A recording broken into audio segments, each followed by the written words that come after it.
Arratsaldeon eta ongi etorriak izan, eskerrik asko hemen egoteagatik. Muy buenas tardes y muchas gracias por estar aquí.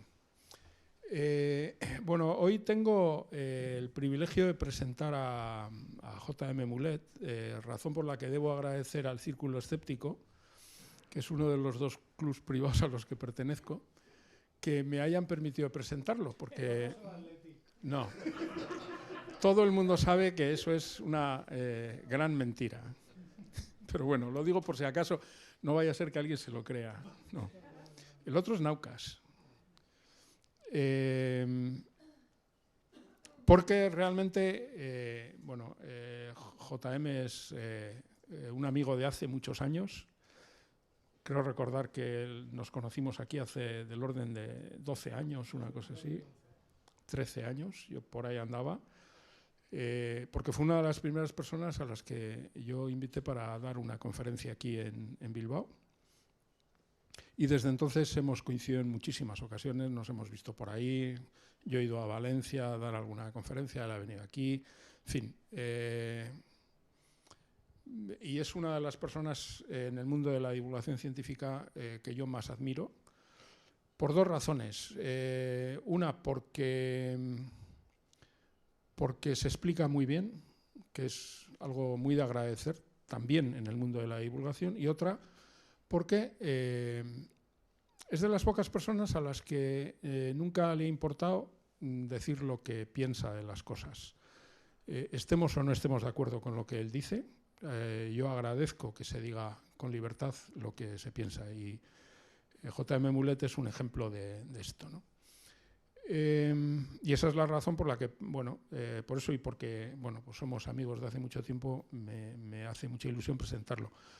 JM lleva haciendo divulgación pues desde que nos conocimos, probablemente fue por entonces cuando empezó, yo creo que empezamos los dos más o menos a la vez. Y él acababa de llegar, yo creo que no llevaba mucho tiempo en España, de Suiza, a la Universidad. Sí, pero bueno, no mucho realmente, a la Universidad Politécnica de Valencia y en concreto al Instituto de Biología Molecular y Celular de plantas.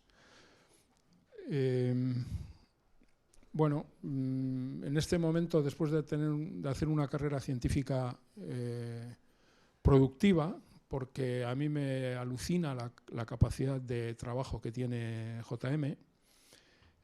Bueno, es catedrático en la Universidad Politécnica de Valencia, dirige un grupo de investigación. Hoy me ha estado contando la investigación que está haciendo y realmente es asombroso que pueda hacer esa investigación, dar clases, dar conferencias y escribir libros.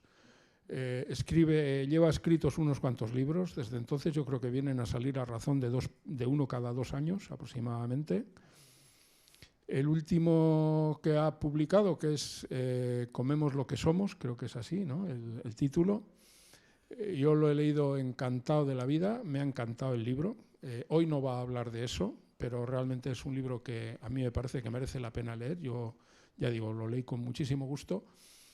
Y bueno, por mi parte nada más. Le voy a dar la palabra a él porque no me toca a mí hablar y va a hablar, ya veremos de qué, de las mentiras de la ciencia, en principio. Muchas gracias, JM. Gracias, Iñaco. Con esta presentación ahora ver lo que os digo. Si no os gusta la charla, a ver qué hacemos, pero en fin. Bueno, pues hoy voy a hablar de un tema del que no he hablado muchas veces. Dado que estamos... ¿Esto cómo se enchufa todo esto? ¿El qué? Creo que no tiene pilas. Bueno, si no, las paso a mano. Dentro del ciclo este, organizado por el Círculo Escéptico, al que agradezco la invitación, gracias Luis, y gracias a todos los que habéis participado en esto, pues ya que vamos a hablar de mentiras, vamos a hablar de cómo a veces que te digan que una cosa es ciencia, lo primero que hay que preguntar, ¿qué es ciencia y qué no es ciencia? O a qué llamamos ciencia. Y segunda, que una cosa sea ciencia es sinónimo de que sea cierta, porque ya veremos que en ciencia, como todo es discutible. A ver, ¿qué es la ciencia? Esto es un debate que nos podemos estar peleando muchísimo tiempo. Yo soy de los que piensa que la ciencia básicamente no es más que un método, que una forma de hacer las cosas. Hay gente que no está de acuerdo conmigo, y lo sé, y algunos en esta sala. Pero bueno, os calláis un ratito y ya lo hablamos otro día. Pero bueno, podríamos decir que la ciencia en general es un método, una forma de acercarnos al conocimiento de todo lo que nos rodea. Esto sería un esquema un poco elaborado, pero os lo puedo resumir todo este organigrama en 4 pasos. Primero ves algo que no entiendes. No sé, que cuando tiras una bola al suelo, va hacia el suelo y no se queda suspendida en el aire. Haces una hipótesis, puedes decir, pues eso depende del peso de la bola. Cuanto más peso tenga, más rápido irá hacia el suelo. Planteas esa hipótesis y luego lo que tienes que hacer es experimentos. Un experimento sería lanzar bolas de diferentes pesos. Verías que todas van a la misma velocidad, con lo cual tu hipótesis de partida, que es que depende del peso de la bola, no es cierta. Entonces vuelves a empezar. Tienes que buscar otra hipótesis y al final llegarías a que depende de la atracción de la gravedad y que la principal variable es la masa de la Tierra, más que la masa de la pelota. Ya está, no hay más. Simplemente intentar hacer unas hipótesis, unos experimentos que confirmen esa hipótesis, y si los experimentos dan un resultado diferente a lo que tú habías pensado, tienes que olvidar esa hipótesis y tratar de buscar una que sea capaz de explicar esos experimentos. Y luego, que ahí viene el principal problema que tenemos, y de esto vamos a hablar en la charla, tienes que dar a conocer esos resultados. Normalmente lo que se dice es tienes que publicarlos. Por supuesto, no es una fábrica de dogmas. ¿Por qué? Porque la ciencia, en su método, se autocorrige. A ver, ¿os acordáis cuando decían que si tenía riesgo de infarto lo peor de lo peor era el pescado azul? ¿O cuando el aceite de oliva era lo peor que había? ¿O cuando decían que fumar era sano? A ver, que en los años 50 no había médico que no fumara. ¿Os acordáis de haber ido a la consulta al médico y el médico fumando, no? Eso era bastante típico. Bueno, en aquel momento se pensaba, ¿qué pasa? Que luego, posteriores experimentos, vuelven a poner a prueba esa hipótesis y los resultados no encajan. Entonces hay que cambiar la hipótesis y hay que volver a empezar. Esto es que la gente miente, ¿qué tal? Pues mira, en el caso del pescado azul, pues por ejemplo se vio que la gente que tenía infartos, que sufría infartos, tenía depósitos de grasa en las arterias. Entonces la grasa se veía que podía taponar las arterias, producir arteriosclerosis, por lo tanto la grasa era mala. ¿Qué pasa? Que el pescado azul tiene mucha grasa. Por eso se prohibía el pescado azul en los años 60, 70 a alguien que había sufrido un infarto, que tenía problemas cardíacos. ¿Qué pasa? Que la ciencia siguió avanzando y se vio que habían diferentes tipos de grasas y que no todas las grasas se metabolizaban igual y que no todas las grasas tenían las mismas probabilidades de acabar produciendo depósitos. Y de hecho se vio que muchas grasas que había en el pescado eran cardiosaludables. Por lo tanto, se tuvo que cambiar y decir, no, el pescado azul para una persona que tiene problemas de circulación no tiene por qué ser malo. En cambio, otro tipo de grasas sí que no son aconsejables. Y así funciona. Hemos ido corrigiendo. Y por eso a veces los mensajes cambian a medida que tienes más experimentos y tienes nuevos resultados. ¿Qué necesitamos? Medir. Saber medir las cosas, que eso no siempre es fácil. De hecho, muchos errores en la ciencia han venido porque las medidas no eran suficientemente precisas o porque no teníamos el equipamiento necesario para medirlo. Galileo en su momento ya propuso que la velocidad de la luz no era infinita, porque claro, como la luz era algo instantáneo, pues se pensaba que era infinito. él ya elucubró que la luz debía tener una velocidad definida. ¿Qué hizo? Irse a 2 colinas en Florencia e intentar medirla con un reloj de arena. No lo consiguió. La luz no se midió hasta la invención del telescopio y con un método viendo lo que tardaba en venir desde Saturno, desde las lunas de Saturno. En su momento no tenía el instrumental adecuado para comprobar la hipótesis. A pesar de que la hipótesis era correcta, no podía comprobarla. Reproducibilidad y repetibilidad. Esto quiere decir que si un experimento lo hace una persona, otra persona tiene que ser capaz de repetir el experimento y si el experimento está bien hecho le tiene que dar los mismos resultados. Si un experimento depende del experimentador, mal vamos. Algo ha fallado. Falsabilidad. Esta es una cosa que se inventaban los filósofos, pero bueno, en fin, sirve, es útil. La falsabilidad es que tú, cuando una teoría es buena y es sólida, tiene que ser falsable. Es decir, que tienes que poder decir qué es la prueba que necesitarías para demostrar que es falsa. Por poner un ejemplo, si yo digo que todos los cisnes son blancos, un cisne negro rompe esa teoría. Y la teoría es sólida porque mientras que no aparezca un cisne negro, esa teoría se da por buena. Esto es más complejo, pero os lo he resumido. Y luego cuando comunicamos esos resultados científicos, existe algo llamado revisión por pares. Revisión por pares es que otro científico o otra persona que conozca tu campo, eso es lo que se le llama par, tiene que ser capaz de revisar lo que tú has hecho, tiene que ser capaz de entenderlo y tiene que valorar si tiene la calidad suficiente, si es correcto, si las medidas han estado bien o no. Y así es como funciona el flujo de información científica. Cuando se pasa el proceso de revisión por pares, es cuando un resultado científico se publica y, como dice la palabra, se hace público, se da a conocer a todo el mundo.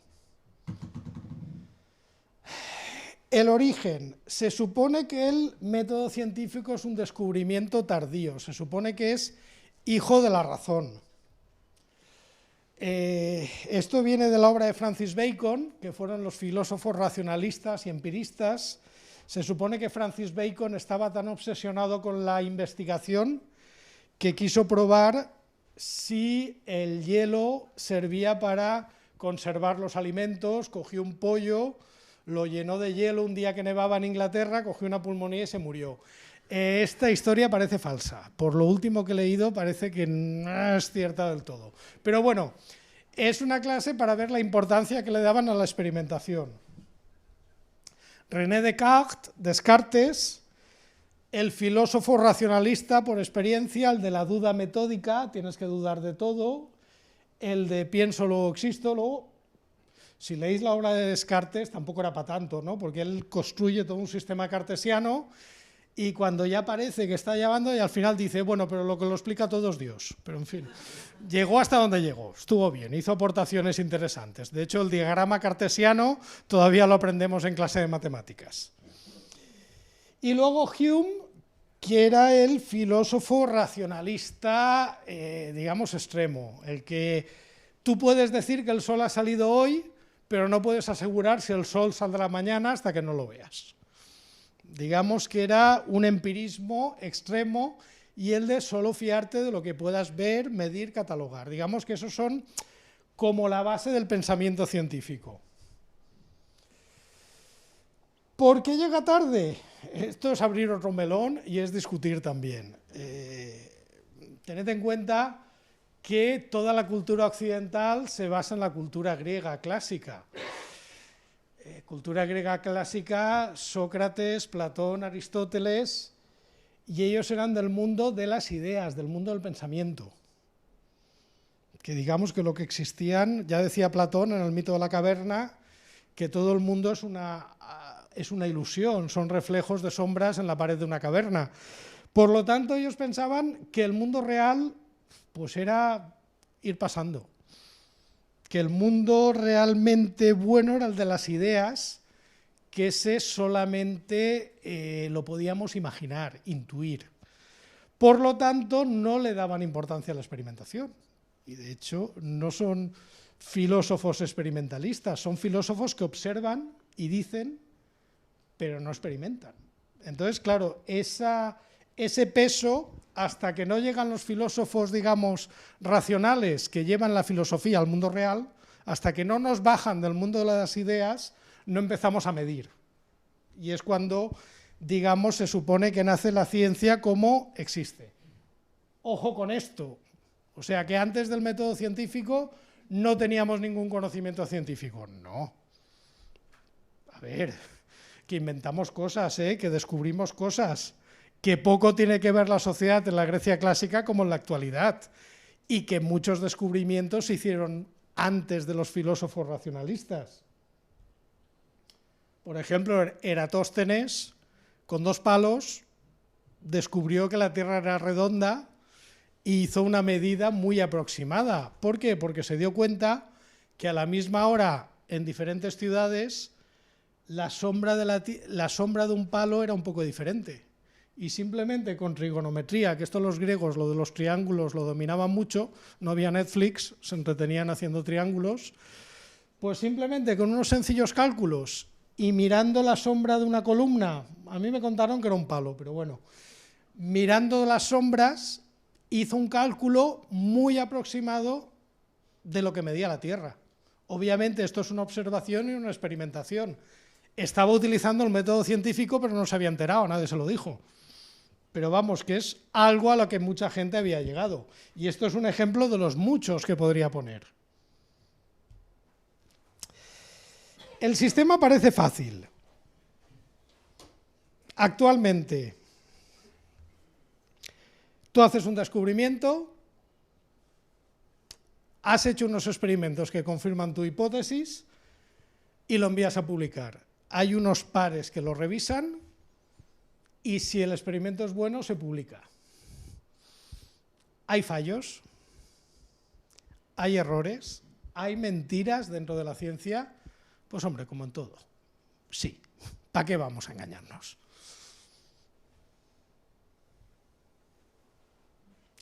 Primera, no todos los experimentos están bien hechos y obviamente los revisores no son infalibles, se les pueden pasar cosas por encima. Voy a poner un ejemplo muy tosco. Esto es una película que salió hace ya un tiempo, hará 10 o 15 años, que se llamaba Super Size Me. Se supone que es un documental. Se supone que era un documental que quería demostrar lo malo y lo perjudicial que era la comida basura.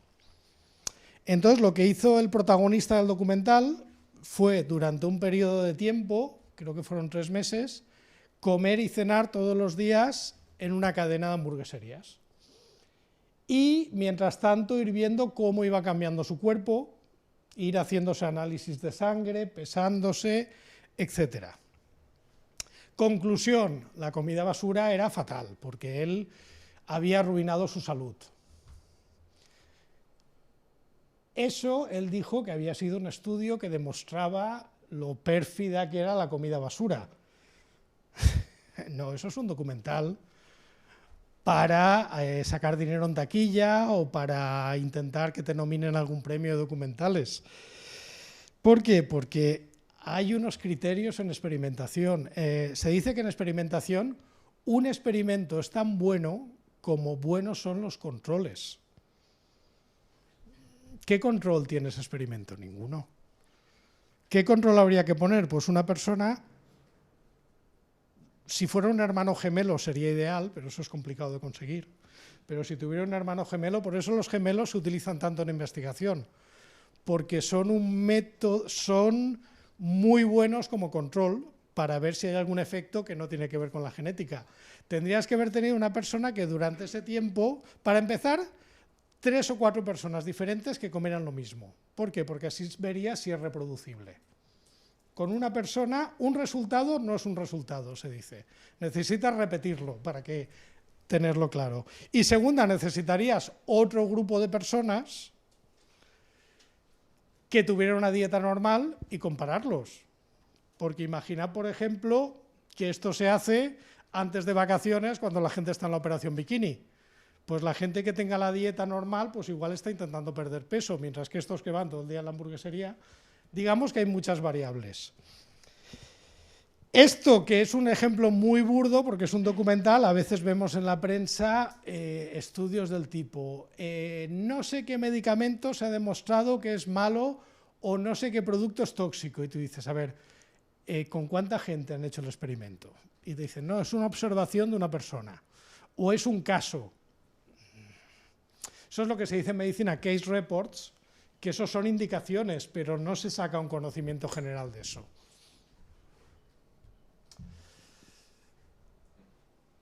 Y luego hay prisa.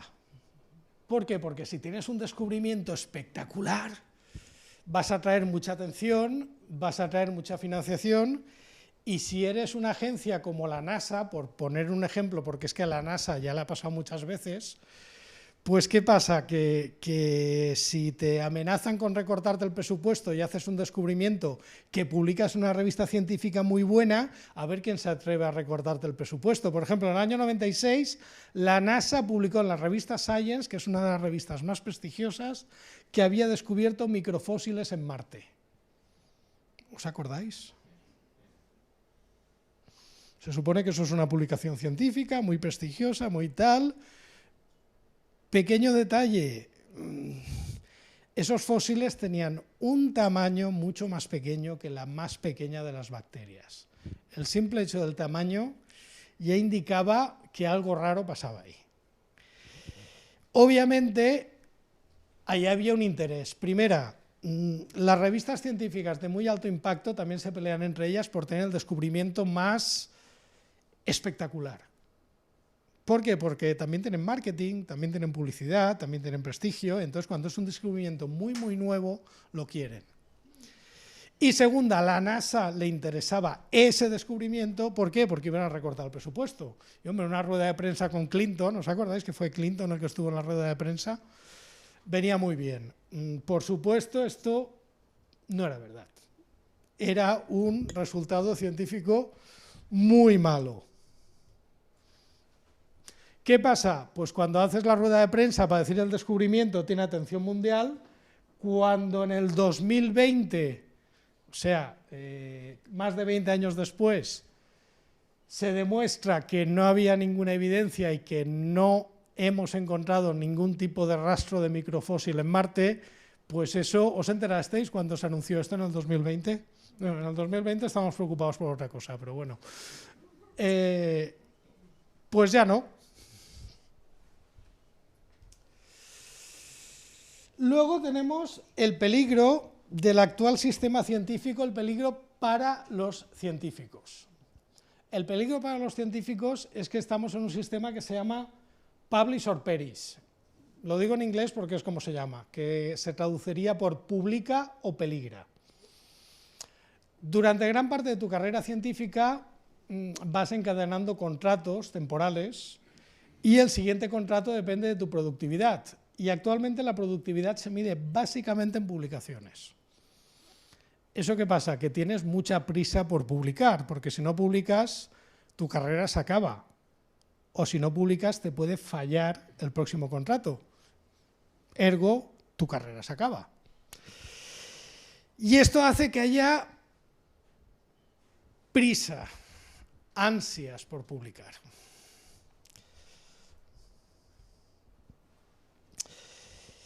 Peligros, pues a veces artículos muy preliminares de observaciones que se intentan vestir con experimentos y tal para demostrar que es más, o artículos sobreinterpretados. Sobreinterpretados es que tú tienes una observación y de repente te pones a escribir lo que implica esa observación y lo que empezaba siendo literatura científica acaba siendo ciencia ficción.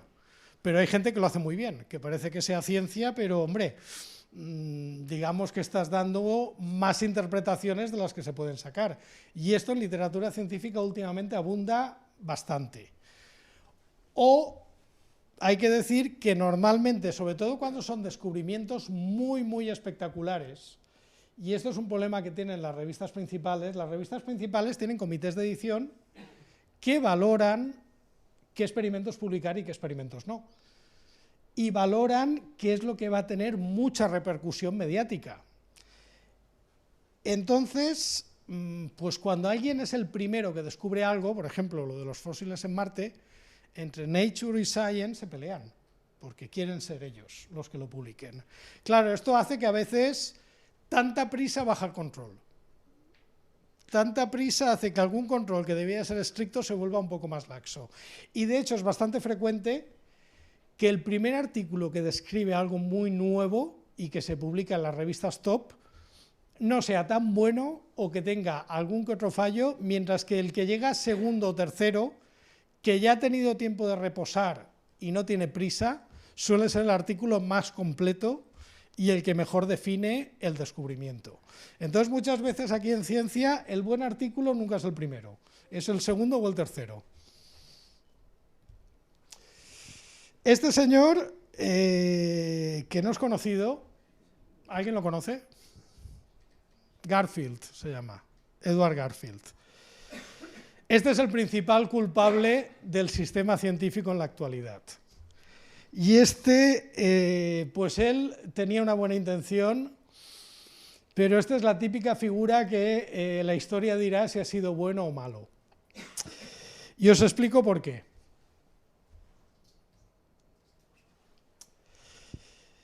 Este era un científico químico, creo que era. Como científico, digamos que tenía una carrera bastante estándar, no era especialmente brillante, dicho en sus palabras, porque esto lo ha contado él en muchas entrevistas.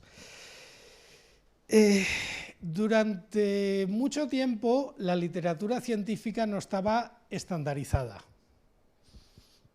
Había muchas revistas, muchas se consideraban buenas, otras se consideraban no tan buenas, otras se consideraban malas, pero no había un criterio, era más bien una especie de convenio no escrito dentro de los diferentes campos. En un campo de la ciencia todo el mundo sabía cuáles eran las revistas buenas o las malas, pero no sabían por qué eran buenas o malas, era una especie de tradición. Entonces a él se le ocurrió una forma de catalogarlo. Cuando un artículo es bueno, cuando tú estás escribiendo posteriormente artículos, lo que tienes que hacer es citar ese artículo. Es decir, tú en una introducción de un artículo dices, pues como se publicó el científico tal, y pones la fecha de la publicación y el año. Obviamente, cuando algo es muy bueno, quiere decir que a partir de él se ha generado mucho más conocimiento. Quiere decir que se ha citado más veces. Entonces él ideó un sistema que lo único que hacía era contar cada artículo cuántas veces se citaba. De forma que él cogía, a ver, en este año, ¿cuántas veces se han citado los artículos de esta revista? 2.000, 3.000. ¿Cuántos artículos ha publicado? Pues ha habido 3.000 citas y se han publicado 300 artículos. Bueno, pues eso quiere decir que esa revista tiene un índice de citas de 10. 3.000 citas dividido entre 300 artículos, 10 citas por artículo. 10. Luego cogías otra revista y en vez de 300 tenía 1.500. 1.500 entre 300, 5. Entonces tienes revistas con un índice de 10 y un índice de 5. Las que tienen el índice más alto quieren decir que cada artículo de media recibe más citas. Ya tenemos el lío. Ya tenemos un ranking de qué revistas son mejores y qué revistas son peores. Y ese ranking solo depende de las citas.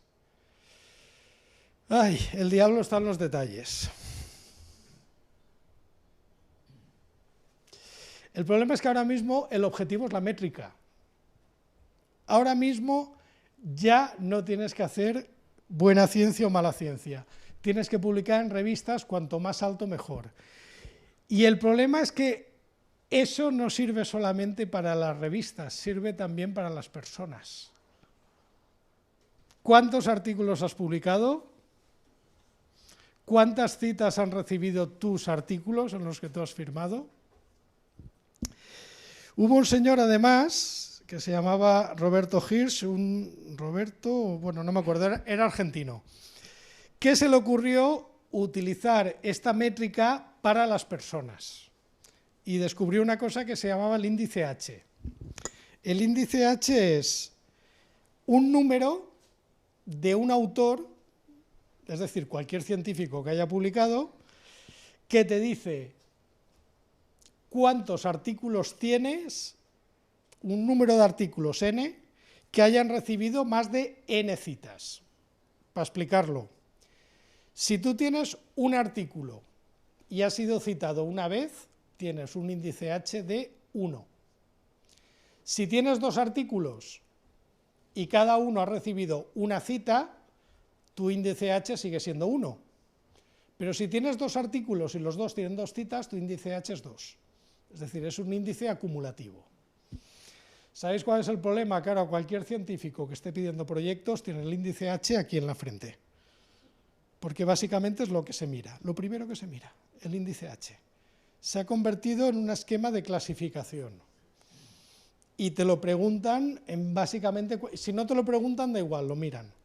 Porque encima es público, es muy fácil de saber el índice H de cada uno. ¿Por qué? Porque tenemos plataformas que lo calculan automáticamente. Entonces el evaluador, si no te lo pregunta, le da igual, lo va a mirar. ¿Qué pasa? Pues que la gente ya no solamente intenta publicar, no solamente intenta hacer proyectos útiles, ya intenta subir su índice H. ¿Por qué? Porque sabe que va a ser lo que va a definir su carrera científica. Y entonces, así estamos. ¿Problemas de este sistema? Pues que ahora vivimos en una burbuja de publicaciones. ¿Qué pasa? Cuanto más publiques, más citas vas a tener. Además, si publicas y luego te autocitas, te citas a ti mismo, tu índice H también sube. Burbuja de publicaciones. Y han salido algo llamado publicaciones depredadoras, que son revistas de una calidad ínfima donde se publica cualquier cosa. Y de vez en cuando salen artículos pues, que los chemtrails son de verdad. Se ha publicado en una revista científica, son revistas que tienen la tipografía como si fuera una revista de verdad, dicen que son revisadas por pares, pero son revistas que básicamente si tú pagas, publicas lo que quieras. Y ese es un problema que tenemos en la actualidad. Y luego hay otro problema, y esto ya no es a las revistas depredadoras o no, es a todo. Tradicionalmente, el sistema de financiación de la revista científica, obviamente una revista científica no la venden en un kiosco. Obviamente no llega al gran público. Entonces, tradicionalmente tú enviabas un artículo, tú pagabas unos cargos, pero que eran una cosa bastante asequible, y eran las instituciones las que se suscribían a esa revista, y esa revista la tenías en las bibliotecas. Suscripciones que eran bastante caras, pero claro, como eso se supone que se necesitaba para investigar, pues las universidades y los centros de investigación lo pagaban. De repente ahora ha cambiado el sistema con la llegada de la época digital. Ahora tenemos el sistema Open Access. Open Access es que la información sea gratis, que esté todo colgado en Internet. Suena bien. De hecho, cuando empezó la era digital, las revistas de toda la vida que se publicaban en papel y se pasaron a digital, seguían cobrando las suscripciones. Y un artículo que podía interesarte podía tener un coste de 30 o 40 dólares. Si tú necesitas, en un artículo normal, tú puedes citar 100 o 200 artículos, a 40 dólares cada uno, era una pasta. Entonces estas revistas lo cambiaron, no, todo es gratis, todo se cuelga en Internet y es Open Access. Cualquiera con Internet puede tener acceso a la información científica. Suena bien, Problema, claro, ¿quién paga la fiesta? El problema es que empezaron a cargar, en vez de al lector, al autor, al científico. Es decir, el científico para publicar tenía que pagar. Tenía, no, tiene. Porque además ahora todas las instituciones están diciendo que si no publicas en Open Access, malo. Claro, el problema es los números. El coste medio de publicar en Open Access son 3.000, 4.000, 5.000 euros por artículo. La mayoría de revistas ahora están en manos de 4 o 5 editoriales, muy pocas. Es decir, se han ido concentrando y hay 2 o 3 grupos editoriales como Elsevier, como Frontiers, MDPI, Blackwell, Nature. Si empezamos a ver nos saldrían, pero no llegaríamos a 20 seguramente, que se han hecho con todo el mercado. Entre 3.000 y 5.000 euros por un artículo Open Access. ¿Sabéis cuántos artículos se publican?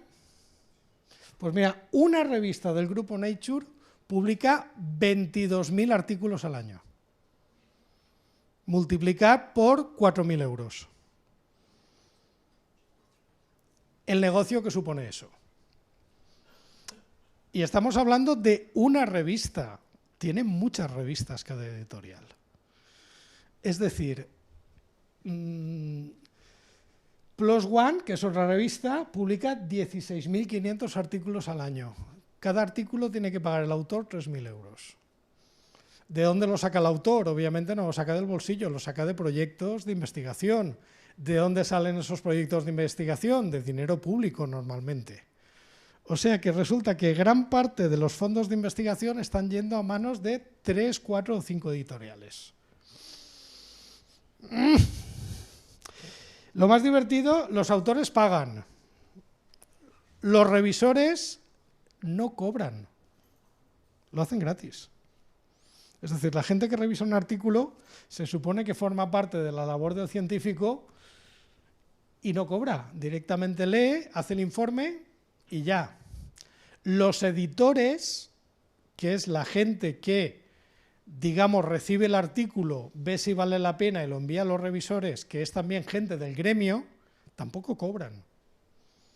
Es decir, o sea que tienes a universidades pagando, gente trabajando gratis y al final estás pagando una cantidad de dinero exagerada porque a ti que te digan 5.000 euros, pero eso se van a publicar, no sé, una tirada de 10.000 copias en papel y se van a repartir, lo entiendes, pero es que se pagan 5.000 euros por hacer una edición de texto y colgarlo en un servidor.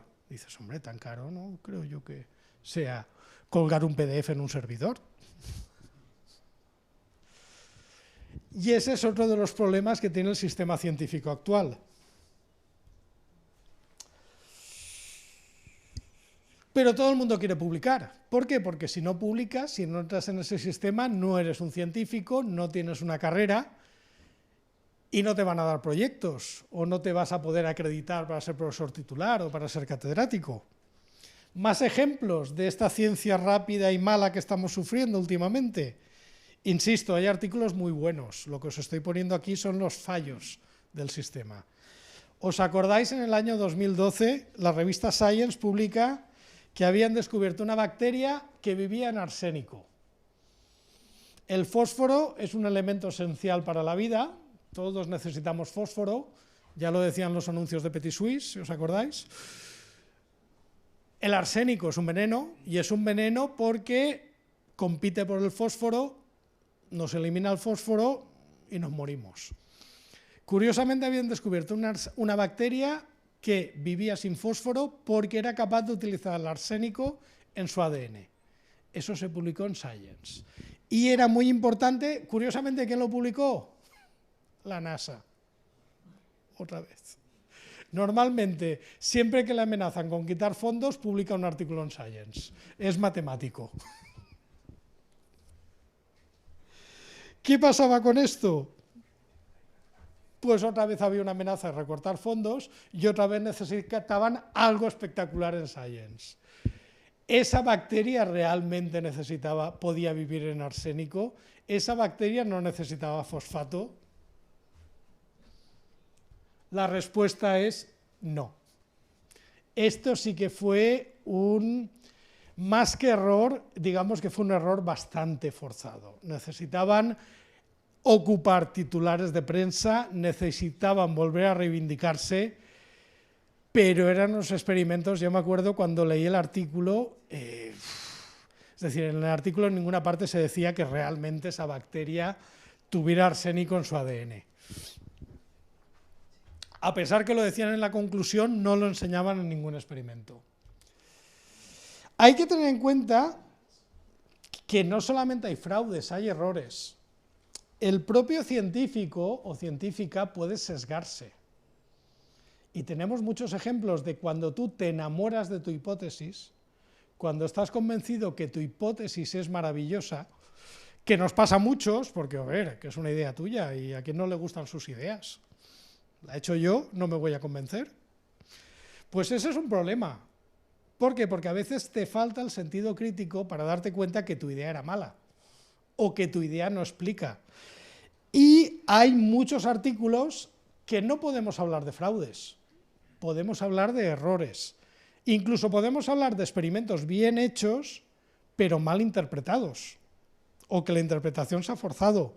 Un ejemplo clásico es el del caballo Hansel listo.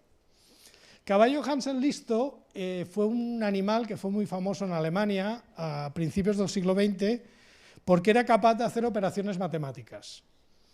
Digamos que su cuidador le ponía una multiplicación, una división, una suma o una resta, y el animal daba tantas patadas como el resultado. Claro, coincidió con el principio de la etología, con Ralph Laurenz y el estudio del comportamiento animal, y esto era sorprendente, que un caballo pudiera saber aritmética. Entonces, claro, era un objeto de estudio, más allá de ser una atracción de feria. ¿Qué pasaba? Cuando no estaba el cuidador, no acertaba ni una. Pero el cuidador, honestamente, pensaba que el caballo acertaba. Y estaba convencido de que el caballo acertaba. ¿Qué pasaba? Pues el sesgo que tenemos todos. Cuando estaba presente el cuidador, el caballo, obviamente hay una empatía, los que tenéis mascotas lo sabéis, que el perro se entiende, o el gato. Pues sin darse cuenta, cuando el animal iba dando patadas y se acercaba, hacía un gesto, o sonreía, o tal, el caballo se daba cuenta y paraba. Y ya se acertaba siempre. Nunca se pudo demostrar que el cuidador lo hiciera intencionadamente.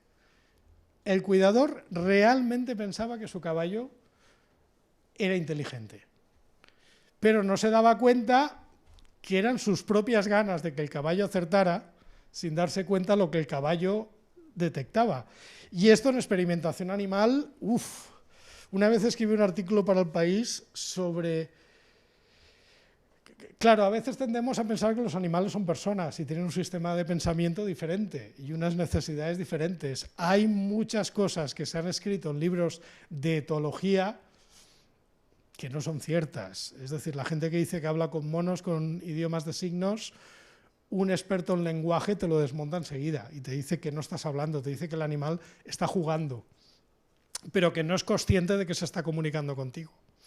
Cuando se ha dicho que había monos que podían tener hasta 1000 palabras y tal, y es verdad que iba el cuidador empezaba a hablar en lenguaje de signos y el mono le respondía. Y decía, mira, ahora ha dicho esto, ahora ha dicho lo otro.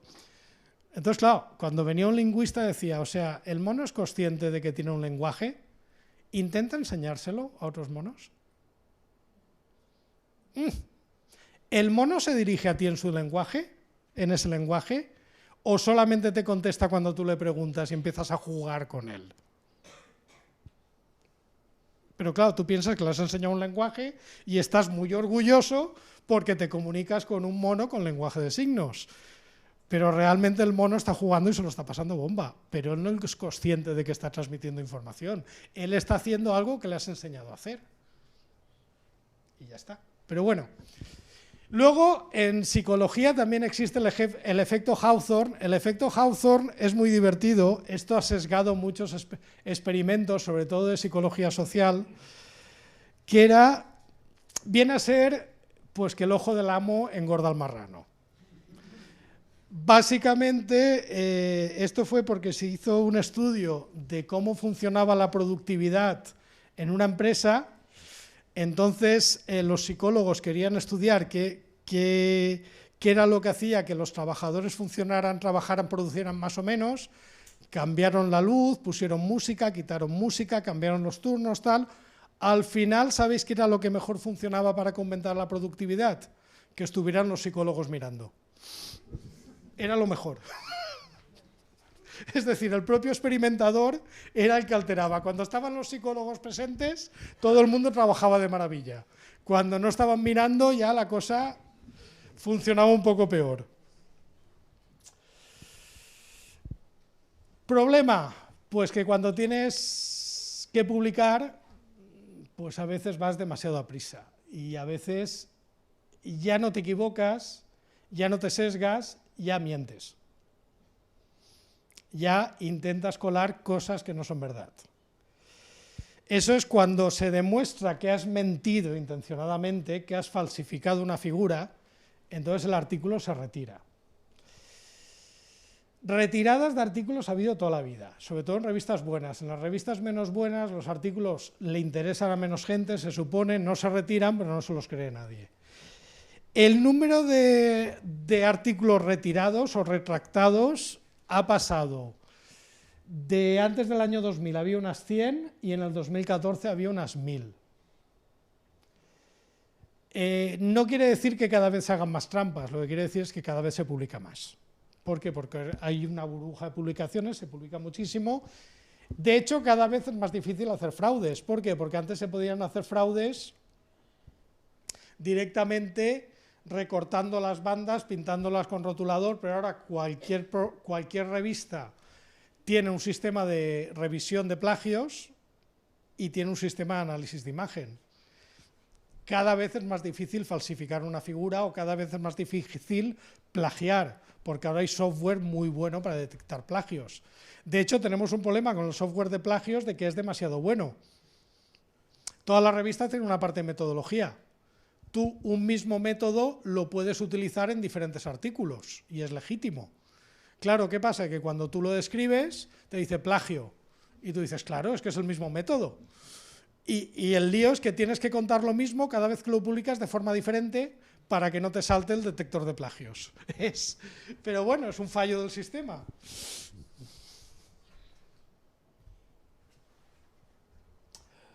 Fraudes. Hombre, ¿os acordáis de la fusión fría?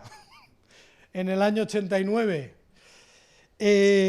Ha habido fraudes famosos. Uno de los más famosos fue un científico de los laboratorios Bell, que era el próximo premio Nobel, había publicado artículos en las revistas más importantes de física, digamos que había revolucionado el mundo de los semiconductores y al final resultó que todo se lo había inventado. Se inventaban los artículos, se inventaban las figuras, pero todo era coherente, era capaz de engañar a los pares. Otro caso de fraude famoso, ¿os acordáis cuando la fusión fría en el año 89? Fleischmann y Pons, que habían dicho que habían conseguido hacer fusión a temperatura ambiente. Vamos, habían solucionado el problema energético de la humanidad. Aquí estamos todos dependiendo del gas de Putin. Si hubiera sido verdad, igual seríamos más felices. La lástima es que era mentira. Se lo inventaron todo. Esto no estamos hablando de sesgos, no, estamos hablando de fraudes, intención de engañar. A pequeña escala. Notas a Fritz es una novela de García Olmedo. García Olmedo es un catedrático de genética de la Politécnica de Madrid, uno de los primeros que trabajó con plantas transgénicas en España. Digamos que hubo un caso, obviamente no tuvo la trascendencia porque era una cosa muy específica de bioquímica. Digamos que en bioquímica habían dos escuelas para explicar cómo se hace el ATP, que el ATP es la molécula básica en bioquímica de energía.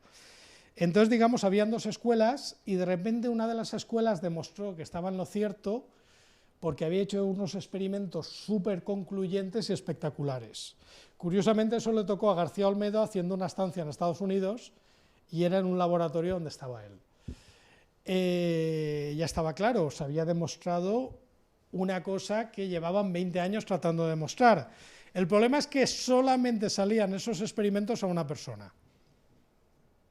Solo a uno.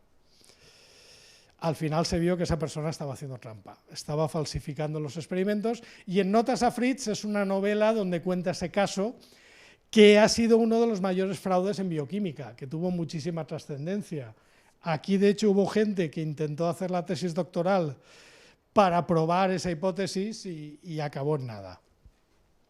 Y bueno, en el año 98, 99, en la Universidad de Valencia hubo dos profesores que dijeron que habían conseguido un motor que funcionaba con agua.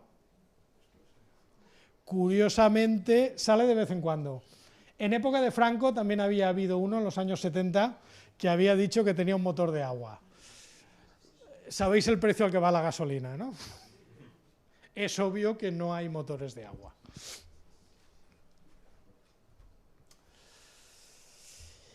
Y luego vamos a fraudes que tienen una intención económica. Y ojo con esto, que es más frecuente de lo que pensáis. Este señor es Andrew Wakefield. Este publicó un estudio que decía que la vacuna, la triple vírica, esta que se pone a los niños, creo que es a los 3 o a los 4 años, produce autismo. Y esto lo publicó en una de las revistas científicas más prestigiosas que hay. Este estudio tuvo mucha repercusión, pero luego se demostró que era falso. Es decir, ¿qué pasa? Él había hecho una trampa matemática. Normalmente el autismo se detecta a una edad muy parecida a la edad a la que se pone esa vacuna. Pero a ver, si tú te pones una vacuna, sales a la calle y te atropella un camión, no puedes decir que la vacuna hace que los camiones te atropellen. Son dos eventos que no tienen relación entre ellos, aunque han pasado uno después del otro. Digamos que él había forzado la interpretación para ver una relación causal que no existía. Bueno, podía haber hecho los experimentos mal, podía haberse sesgado, no. ¿Por qué? Porque él estaba, digamos, en relaciones o recibiendo financiación o apoyo de un prestigioso bufet de abogados que quería demandar a las empresas por haber producido autismo. O sea que digamos que era un estudio circular. Si consigo demostrar que las vacunas producen autismo, me voy a forrar porque vamos a demandar a todas las empresas por haber producido autismo. Entonces digamos que tenía una intención económica en ese fraude, porque era lo que él necesitaba como prueba para luego llevar a las demandas. Es decir, yo soy a la vez el perito y el demandante. Esto se demostró que era un fraude que ha tenido muchísimo impacto, que mucha gente ha dejado de vacunarse y tal. Bueno, visteis todos a Miguel Bosé, ¿no? Pues vale, más o menos. En España tenemos una versión. En España tenemos un periodista que se llama Miguel Jara, que es especialista en demostrar que las farmacéuticas nos envenenan, que las vacunan. De hecho, tiene un libro que se llama Vacunas las justas y tal, que curiosamente trabaja, él es periodista, pero trabaja en un bufete de abogados especializado en demandas médicas. O sea, yo denuncio y luego pongo el pleito y luego gano dinero. Esta estrategia aquí todavía no ha llegado porque aquí, digamos que el sistema judicial no tiene tanta importancia los precedentes y la jurisprudencia. Pero en el sistema americano, que con que haya una sentencia condenatoria, eso puede servir de base para todas las demás sentencias, esto es ya una práctica habitual. Si tú consigues que se demuestre que algo produce alguna enfermedad y que la gente demande, y ganas una demanda, todas las demás tienes muchas posibilidades de ganarlas.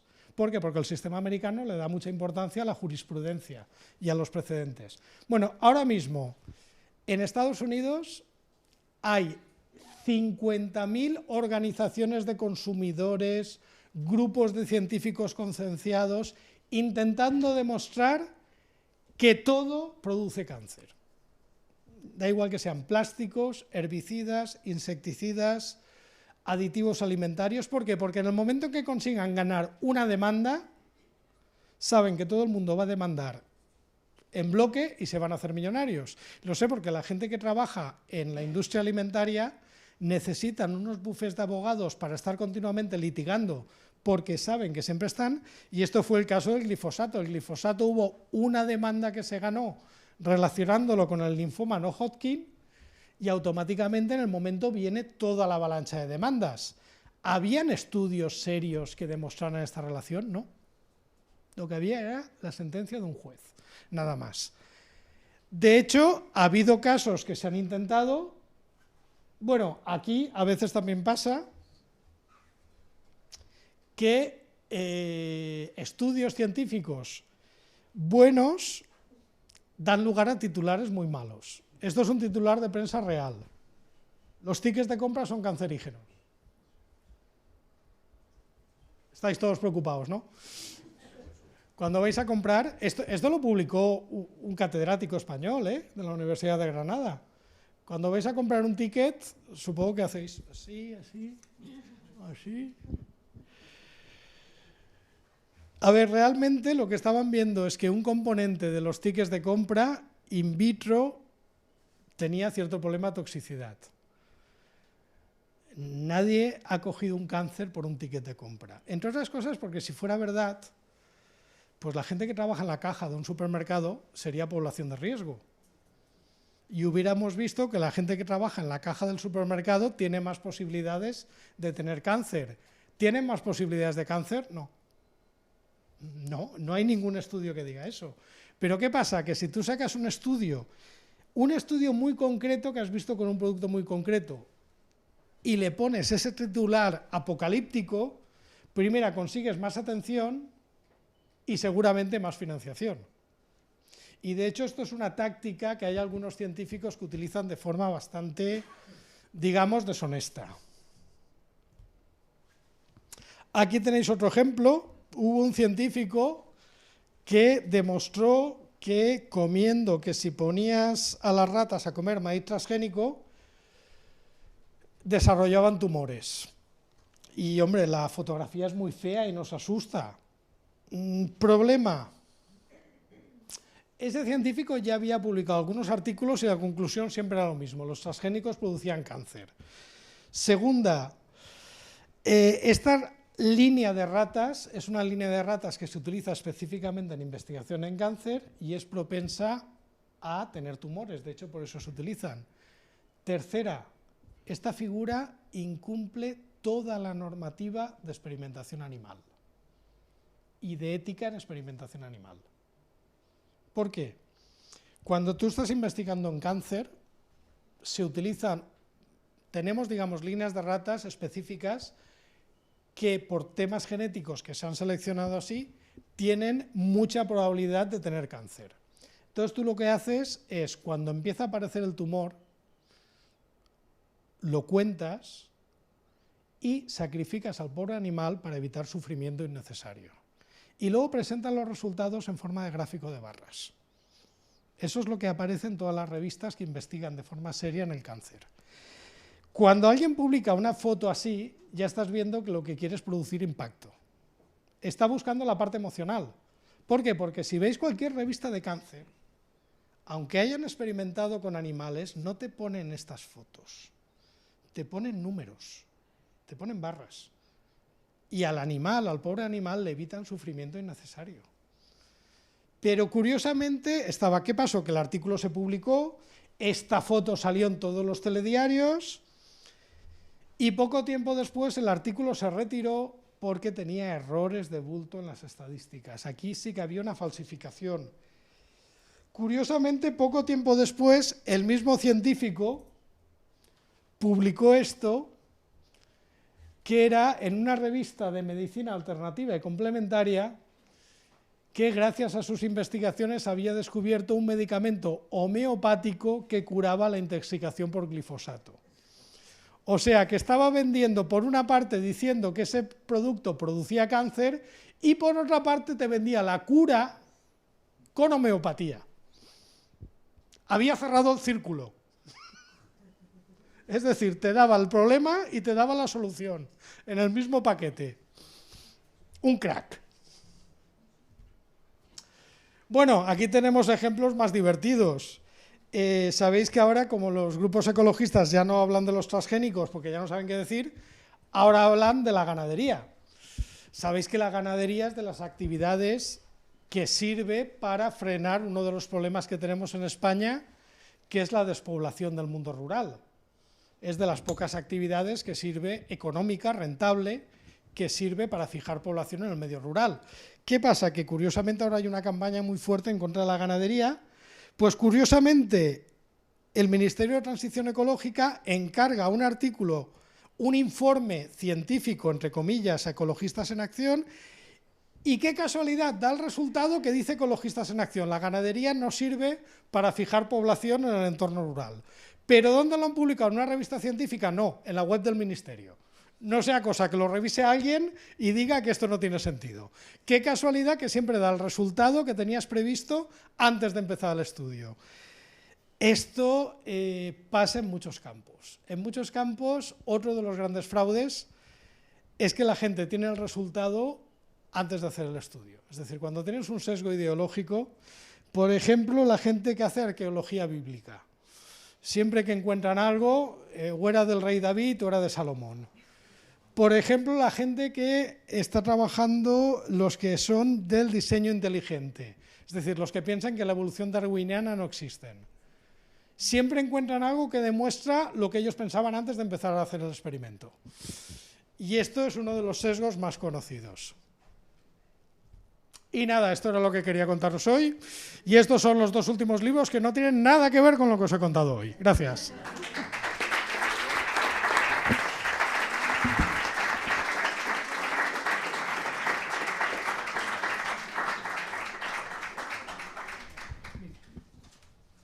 Bueno, ahora el turno de preguntas. Levantan la mano, esperan que yo lleve el micrófono, preguntan y te lo traigo a ti el micrófono y respondes. Sí, pero para que se te oiga en el streaming. O si no, te puedes sentar ahí, tienes micrófono ahí. A ver, preguntas. Hola. Gracias por la presentación, ha sido muy interesante. Mi pregunta va en relación al conflicto de intereses que suele haber a la hora de publicar los estudios científicos. Yo he visto en algún estudio que se suele mencionar un apartado especial conflicto de intereses, pero me gustaría saber si hay algún mecanismo para prevenir que un estudio comience y que no se llegue a publicar si no se obtiene el resultado que quería el investigador. A ver, el conflicto de interés es un tema muy peliagudo, porque fíjate si cambia. Tú dices, una empresa farmacéutica hace los estudios porque claro, si quiere vender su producto tiene que hacer los estudios. Hace los estudios, encuentra que el producto es bueno, los publica y lo vende. Dices, hombre, conflicto de interés, porque está ganando dinero con el resultado. Ahora dale la vuelta a ese argumento. Si una empresa de farmacéutica quiere vender un producto, ¿quién tiene que pagar los estudios? ¿La sociedad? Porque luego esa empresa va a ganar dinero. Entonces, el conflicto de interés, la forma de gestionarlo es decir quién ha hecho ese estudio, quién lo ha revisado, porque ahí lo importante en el tema específico de los medicamentos no es tanto quién hace el estudio, sino quién lo revisa. Y ahí es donde puede estar el mayor problema y el mayor punto débil. Si una empresa ha pagado un estudio de su producto, pero los estudios está bien hecho y está revisado correctamente, no tiene por qué haber problemas. Pero sí que es verdad que de conflictos de interés hay muchos no declarados. Mira, yo te puedo contar un ejemplo muy claro. Yo, por ejemplo, obviamente he dado charlas, hablo de transgénicos, yo investigo en transgénicos, pero los resultados de mis publicaciones nunca son el transgénico es mejor. Yo te puedo decir, mira, hemos utilizado esta planta transgénica para decir este gen hace esto, o en esta planta da tolerancia a sequía por este mecanismo, pero no te estoy vendiendo. Yo te puedo decir que hay científicos vinculados a organizaciones de agricultura ecológica que el resultado siempre el ecológico es mejor. Y curiosamente no lo dicen en el conflicto de interés. Y respecto a lo que decías, sí que es verdad, y ese es un problema, tenemos lo que se llama el sesgo de publicación. Sesgo de publicación es que cuando algo funciona se publica, cuando no funciona no se publica. Claro, te pueden decir, si ya tenemos una burbuja de publicaciones, publicar información negativa es meter ruido. Pero claro, en algunos campos, como el de la medicina, sería muy útil que se publicara lo que no funciona. Se está intentando, se está hablando, pero ahora mismo sí que es verdad que solo se publican resultados positivos. Claro, un resultado negativo estaría bien para que nadie volviera a hacerlo. Pero de momento es un tema que todavía está gestionándose porque no sabemos cómo hacerlo. ¿Alguna pregunta más? ¿Ninguna pregunta más?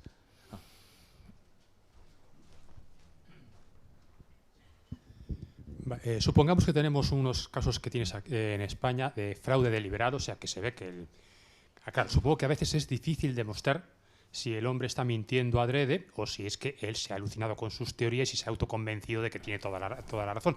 Pero ¿no es delictivo presentar unos resultados falsos? ¿No hay algún tipo de sanción? ¿No está tipificado como delito? ¿No hay ninguna normativa que diga esto está mal y hay tanta multa o tantos meses de cárcel? A ver, te explico. Demostrar que una persona miente. A ver, si tú ves una figura publicada en un artículo y ahora tenemos herramientas para demostrar si una imagen ha sido manipulada o no, y donde te dice que había algo, realmente ves que ese algo no está, o donde te dice que algo tiene una intensidad, ves que ha modificado los parámetros, porque eso hay herramientas de ciencia forense que te lo detectan. Ahí se puede demostrar un fraude intencionado. O sea que no es tan difícil distinguir el error del fraude, a día de hoy con las herramientas que tenemos ahora. Dicho esto, publicar un artículo científico con un fraude no es delito penal, hasta donde yo sé. Es muy complicado que alguien vaya a la cárcel, a no ser que demuestres que ha habido luego una intención dolosa o de lucrativa o tal. Otra cosa es que cualquier institución, ya sea universidad, CSIC, tiene comité ético. Y en estos casos pueden sancionar. Sanciones que van desde la expulsión en casos muy graves o que pueden llevar suspensiones de empleo y sueldo. Y de hecho han habido. Eso es lo que te puedo decir. Porque en el Código Penal, hasta donde yo sé, no está tipificado fraude en artículo científico. Están tipificados los fraudes, pero claro, son fraudes con una intención o de daño o económica o de sacarle dinero a alguien. Es que el Código Penal no está hecho para científicos todavía.